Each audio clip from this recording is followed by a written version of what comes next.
Bonjour, bienvenue sur Télé Dolaire pour cette émission spéciale, une sorte de happening puisque nous accueillons d'une part des invités prestigieux et que vous pourrez assister en direct à une création musicale. Les invités, le comte Alexandre de Bottury qui a choisi avec sa maison d'édition Cogito Télé Dolaire, et je le remercie pour lancer officiellement l'édition française de La Messie, et non pas Le Messie, mais La Messie, on verra tout à l'heure pourquoi.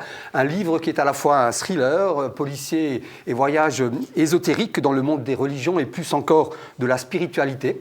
À ses côtés, son épouse, Hélène Bédard. Bonjour. Bonjour. Donc, ancien top modèle et présentatrice vedette à la télévision canadienne, ainsi qu'un grand et très grand pianiste en la personne de Stéphane Blais. Bonjour. Bonjour. Et qui interprète habituellement Schumann, Chopin ou Satie. Et aujourd'hui, vous interpréterez aussi Stéphane Blais, puisque vous avez fait une création en liaison avec l'ouvrage d'Alexandre de Bottury, une sonate qui s'appelle elle aussi La Messie. En fin d'émission, retour à des artistes locaux, puisque nous entendrons Suzanne Mouton-Ligier, accompagnée à la clarinette par Gabriel Steger, le directeur de la musique municipale de Mazot, ainsi qu'au piano par Benoît Ruttmann, dans une transcription d'un extrait du Messie, alors, de Handel, de l'oratorio. Voilà. Comme ça, la boucle, en quelque sorte, sera bouclée. Et puis, au fil de notre discussion, on vous proposera des intermèdes musicaux, servis là aussi au piano en direct par Stéphane Blais, dont voici tout de suite le premier.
Une belle mise en bouche, Alexandre de Bottury avec Éric Satie. Bonjour. Bonjour. Alexandre de Bottury, comte Alexandre de Bottury, est-ce que vous êtes d'accord avec moi pour dire que vous avez une vie extraordinaire au sens étymologique du terme déjà, au-delà et différente de l'ordinaire? Sûrement, oui, peut-être, mais je crois que notre vie, on l'a... Enfin, ne serait-ce pour le nom, n'a pas d'importance pour moi. On fait sa vie et on projette sa vie, on la crée. Ce n'est pas le bagage de nos ancêtres. Certes, nous donne une rigueur, mais on le fait. Et c'est à travers justement mes écrits et mes collections que je me réalise. Mais tout de même, être né coiffé, c'est quoi? C'est une vraie chance, c'est même un grand bonheur, mais où est-ce que c'est aussi des obligations? C'est une responsabilité. Enfin, si on vraiment, disons, on a cœur au nom que l'on porte, il faut montrer l'exemple. Et généralement, c'est l'aîné qui porte le poids. Les cadets font ce qu'ils veulent, mais l'aîné doit montrer une rigueur dans la vie. Ah, vous descendez d'une famille noble de renom, lignée hongroise et italienne?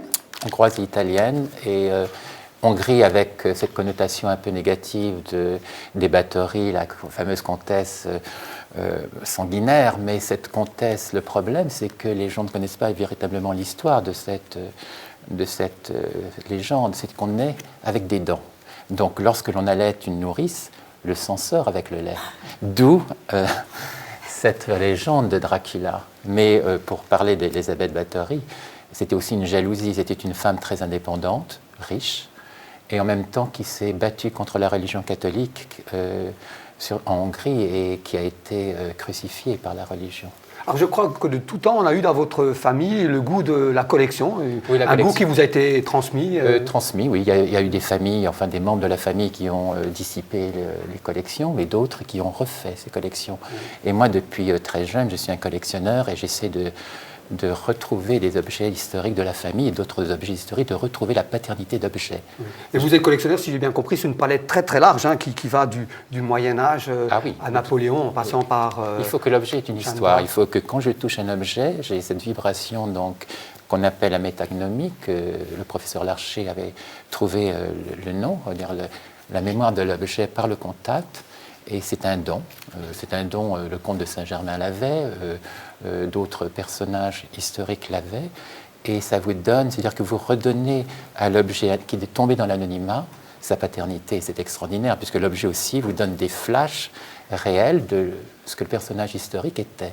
Donc il n'y a pas de mensonge, il n'y a pas de travestissement par des historiens comme au XIXe qui, du point de vue politique, ont traité par exemple le roi Louis XV d'un monstre ou le roi Louis XVI d'un bénet, ce qui n'était pas le cas. Oui. Alors votre collection est même devenue si importante qu'aujourd'hui on vous sollicite dans le monde entier, dans les musées. Là j'en ai noté quelques-uns, le Louvre, le château de Fontainebleau, Versailles, le musée Chaumet à Paris, le Metropolitan à New York, le musée des Beaux-Arts à Montréal. En parlant du musée Chaumet, je vous ai quand même quelque chose d'intéressant. C'est une relique qui a appartenu à Jeanne d'Arc. Il y a 2 reliques que Joséphine avait. Cette relique qui appartient à Jeanne d'Arc est très importante dans la Messie, puisque c'est la croix de Lorraine, mais qui est une croix de Johannite, une croix d'initié. C'est à cause de cette croix qu'on l'a brûlée. Et cette relique appartenait à Joséphine. Donc l'autre relique aujourd'hui est à Reims. C'était la fameuse relique de Charlemagne. Donc c'est vrai, l'objet, quand vous la touchez, vous transmet des images. C'est une forme de médiumnité. Comme par exemple Stéphane, quand il joue du piano, a des flashs, ou même quand il touche des objets. C'est pour ça qu'il y a une correspondance énorme entre nous. C'est que lui étant Rose-Croix, moi étant aussi de l'ordre du dragon, donc des ordres qui sont très peu connus. L'ordre du dragon inversé, qui est un ordre qui a été fondé justement au XVe siècle et qui englobe des grandes familles d'Europe. Et on a aussi un devoir d'éclairer. À vous parler de correspondance, mais on va en profiter tout de suite avec un deuxième extrait. Voilà.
Stéphane Blais. Hélène Bédard, vous partagez sans doute, et bien sûr, et de façon active, ce goût pour les collections. Bien sûr, évidemment. Oui, j'en fais une grande partie aussi. Oui. Avec un projet commun qui devrait peut-être se concrétiser bientôt, c'est d'ouvrir votre propre musée ? Oui, c'est le projet de mon mari. Pas le mien nécessairement, mais le sien. Il tient à cœur. Oui. Je trouve qu'une collection, il faut faire partager.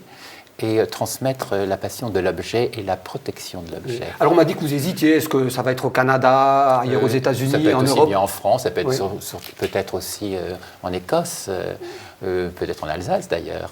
Il faut on ne sait pas, voilà. une maison historique, surtout que l'Alsace est à la frontière de la Suisse, du Luxembourg, et c'est très international. Alors pourquoi plus particulièrement Napoléon? Napoléon, pour l'empereur. L'empereur, c'est un accident. C'est-à-dire que j'avais un précepteur qui adorait Napoléon, qui s'appelait Paul-Louis Marchetti, un Corse enragé. Et au départ, je détestais Napoléon. Et finalement, c'est l'objet qui m'a fait aimer le personnage. C'est-à-dire que j'ai acheté un premier objet qui était le fameux sucrier de l'empereur. Tous les musées du monde voulaient cet objet. On m'avait découragé même de bider chez Sotheby's. Et lorsque j'ai touché cet objet qui est particulier, puisque cet objet a deux vues intéressantes, Luxor et Éléphantine, deux endroits sacrés de l'Égypte. Donc quand je l'ai touché, j'ai senti une vibration au bout des doigts et je me suis dit, tiens, l'objet me fait un clin d'œil.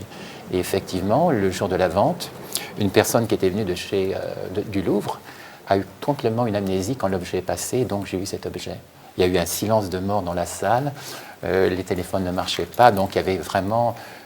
des fois, et les agents de Sotheby's, enfin qui ont des ordres, n'est-ce pas, qui pas sont voir. Écrits, ne voyaient rien, tout était effacé. Donc c'était le début d'une aventure de collectionnite sur Napoléon d'objets particuliers à l'empereur, suivie par Joséphine, puisqu'il y avait une concurrence entre les deux, de l'au-delà, je ne sais pas. Et aujourd'hui, nous avons la collection des plus importantes collections d'objets napoléoniens au monde, que nous prêtons... gracieusement dans tous les musées du monde, que ce soit le Louvre, que ce soit aux États-Unis. Et est-ce que votre passion pour Napoléon est devenue même militante, puisque je crois que vous avez été intervenu auprès du maire de Paris, parce que vous considérez qu'on ne lui rend pas assez justice dans la capitale? Je trouve qu'il n'a même pas une place. Il n'y a pas une place. C'est quand même affolant. Ni place, ni lieu. C'est quand même... Bon, il y a ces nobles du XVIIIe, finalement, si vous prenez le comte de Provence, les deux frères de Louis XVI qui ont été vraiment... les instigateurs de la chute de l'Ancien Régime. On raconte pas cela, les historiens ne racontent pas cela. On a fait Marie-Antoinette une sainte, mais Napoléon a fait énormément. C'est une comète extraordinaire qui a créé le Code napoléonien, qui a donné un genre de vernis. Joséphine, quand même, était l'Ancien Régime. Ce que l'on ne sait pas, elle descend de deux côtés de Aliénor d'Aquitaine. Donc on ne peut pas trouver meilleur sang noble que Joséphine de Beauharnais. Mais tout de même, dites-moi, Napoléon, l'empereur a fait dès son vivant déjà l'objet d'une légende dorée, mais aussi d'une légende noire. Alors comment est-ce que vous auriez envie de convaincre un anti-napoléonien farouche, qui ne voit en lui qu'une sorte de dictateur, on va dire, hein? Comment le convaincre de votre passion pour... Regardez, qu'est-ce qui est le monument le plus visité à Paris, qui rapporte à la République? C'est les Invalides, le tombeau de Napoléon. Alors déjà, c'est un indice que les Américains adorent Napoléon. Lorsqu'il y a une exposition de Napoléon, ça rapporte énormément de deniers. Quand il y a eu l'exposition du rachat de la Louisiane en 2003, nous avons prêté 60% de la collection à Bâton Rouge. Et ça a été un malheur. Les Américains ont découvert Joséphine et Napoléon et ont une vénération pour l'empereur.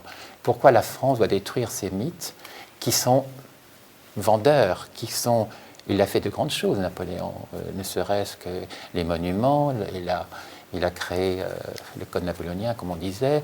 Il a aboli justement pour les Juifs tout... il a enlevé justement la religion qui était tellement omniprésente, l'égalité des religions, le divorce pour les femmes, c'est quand même extraordinaire, ce qui à l'époque on n'avait pas de divorce, donc c'est des choses qui étaient très modernes, avant-gardistes. Ce qu'il a fait avec l'Égypte, avec cette fameuse... et qu'il a ramené le goût de l'antique, et Champollion, enfin, avec tous ces chercheurs qui ont vraiment révolutionné, et c'était un aigle doré.